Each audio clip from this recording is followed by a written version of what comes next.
Kemudian yang kedua, ada namanya latifatur ruh. Latifatur ruh ini yang merupakan letaknya sifat-sifat bahimiyah atau binatang ternak yang jinak, menuruti hawa nafsu yang mengajak maksiat, serta kebiasaan-kebiasaan yang sulit lepas dari perbuatan buruk yang senantiasa melanggar hukum syarak dan hakikat.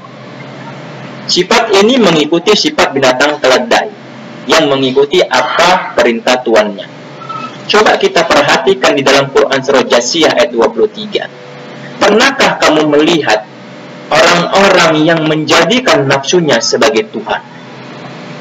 Jadi nafsu yang tidak dikekang atau nafsu yang tidak dijalankan menuju kepada Allah, yang senantiasa bersemayam di latifatur ruh, itu akan senantiasa mengajak orang itu untuk berbuat buruk.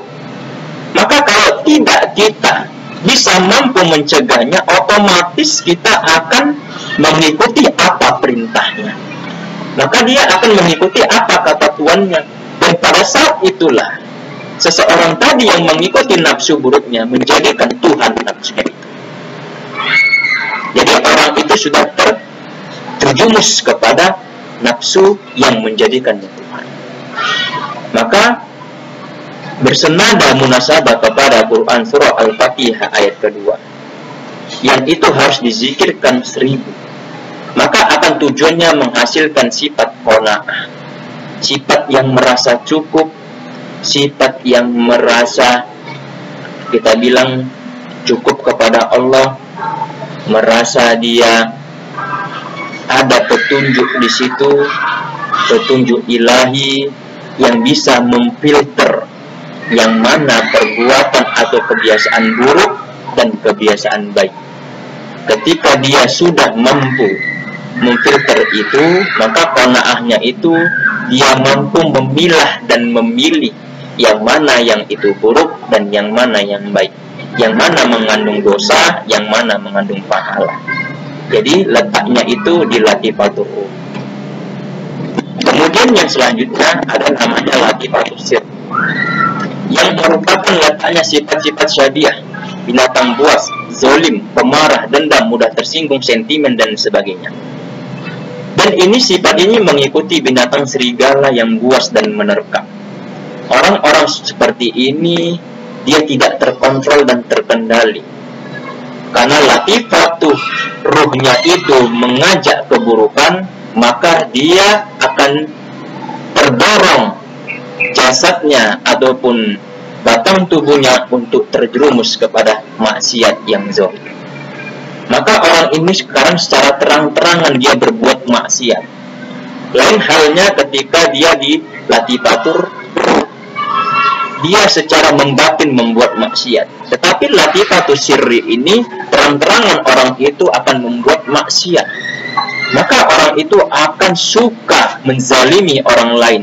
Bahkan dirinya tidak merasa kalau dia menzalimi orang lain karena merasa benar gitu. Padahal dirinya itu sudah menzalimi orang lain. Ya. Dan ini bersenada dengan suratul Fatihah yang ketiga. Maka ketika kita membaca suratul Fatihah yang ketiga di dalam sholat, letakkanlah itu di latifatul sir. Agar apa? Agar dia duduk dan komunikasi letak di makam kebesaran Allah. Maka zikirnya itu 1000. Tujuannya akan menghasilkan rasa kasih sayang, ramah, dan sabar menjalani kehidupan ini. Ya. Jadi zikir yang dituangkan di dalam latifah itu mendorong orang itu untuk masuk ke dalam sifat-sifat kasih sayang, ramah, atau sabar. Ya. Kemudian yang selanjutnya namanya latifatul khafi, yang merupakan letaknya sifat syaitaniyah, khianat dan munafik. Ini juga mengikuti sifat binatang tikus yang suka menggerogoti kebaikan orang lain, memanfaatkan orang lain, setelah itu dia pura-pura baik di hadapan orang lain.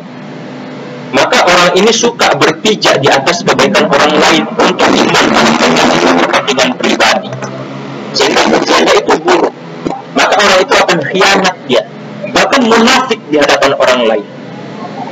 Maka bersenada dia kepada suratul Al-Fatihah yang keempat, yakni letakkanlah suratul Fatihah yang keempat itu di latifatul khofi ketika di dalam ibadah sholat. Maka zikirnya itu sebanyak 1000. Ketika sudah 1000 zikirnya itu di latifatul khofi, tujuannya akan menghasilkan rasa syukur, rasa berterima kasih dia kepada orang lain, bahkan kepada Allah Subhanahu wa Ta'ala, karena apa yang dia diterima ini adalah anugerah. Anugerah itu sifatnya titipan, bahkan akan dikembalikan kepada pemiliknya. Bagaimana batang tubuh ini, batin ini merupakan titipan dari Sang Ilahi untuk akan dikembalikan kepada Allah Subhanahu wa Ta'ala. Maka di situ orang itu harus mampu mewujudkan sifat syukur. Maka dengan sifat syukur itu akan menjadikan orang itu menjadikan hamba-hamba yang bersyukur. Dengan lantaran dengan zikrullah yang 1000 yang ada di latifah